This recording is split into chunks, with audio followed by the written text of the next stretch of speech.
আবারও আরেকটি নতুন ভিডিওতে আপনাদেরকে স্বাগত। পটলের ঝোল থেকে দোরমা আরও কত কি তৈরি করা যায় পটল দিয়ে। হামেশাই হয়তো বাড়িতে পটল দিয়ে নানা খাবার তৈরি করে আমরা সকলেই খাই। রোজ ভাজা থেকে তরকারি নানাভাবে পটল খাচ্ছি। আমরা জানি বা জানেন কি পটল স্বাস্থ্যের জন্য উপকারী না কি ক্ষতিকর? শুধুমাত্র স্বাদের জন্যই নয়, শরীর সুস্থ রাখতে হলে পাতে চাই পটল। পটলের মধ্যে উচ্চ পরিমাণে ফাইবার আছে যা ডায়াবেটিস নিয়ন্ত্রণে থাকে, এমনকি রোগ প্রতিরোধ ক্ষমতা বাড়ায়, কোলেস্টেরল কমায়, ওজন নিয়ন্ত্রণে রাখে, রক্ত পরিষ্কার রাখে, এমনকি ত্বকও ভালো রাখে। এইভাবে রান্না করলে এই সব উপকারগুলোই আপনারা পেতে পারেন। তার জন্য ভিডিওটি প্রথম থেকে শেষ অবধি অবশ্যই দেখবেন।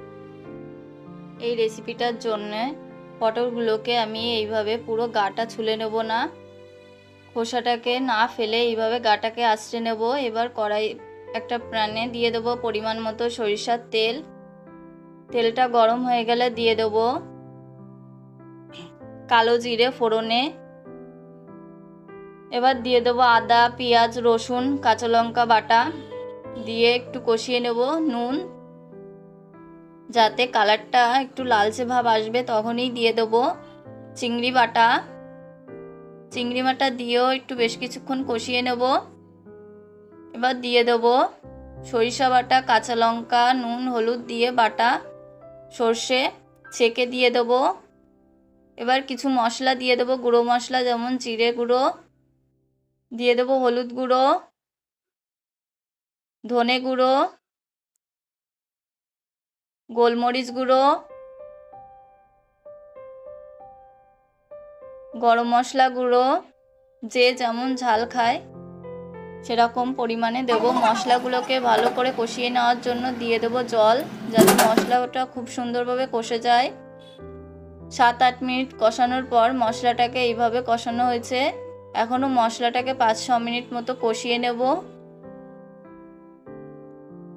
তাতে মশলা থেকে খুব সুন্দর তেল ছেড়ে দেবে এবং মশলার কালারটাও খুব সুন্দর হবে।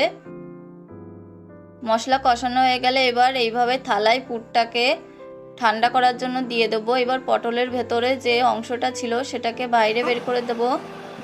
দিয়ে এই পুরটাকে হাতে চামচের সাহায্যে পটলের মধ্যে ঢুকিয়ে দেব। এইভাবে প্রতিটা পটলের মধ্যে পুরটাকে ভালোভাবে দিয়ে দেব।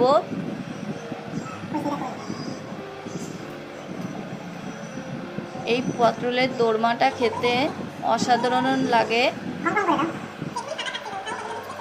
পটলের পুরটা যাতে না বেরোয় তার জন্য দিয়ে দেবো মুখের কাছে আটা মেখে, আটা দিয়ে প্রত্যেকটা পটলের মুখ এইভাবে আটকে দেবো।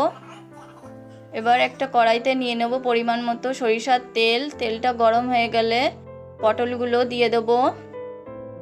পটলগুলোকে লাল লাল করে ভালো করে ভেজে নেব। ভেজে নেওয়ার পর রেডি হয়ে যাবে পটলের দোরমা। জামাই ষষ্ঠী স্পেশাল রেসিপি, খুবই টেস্ট।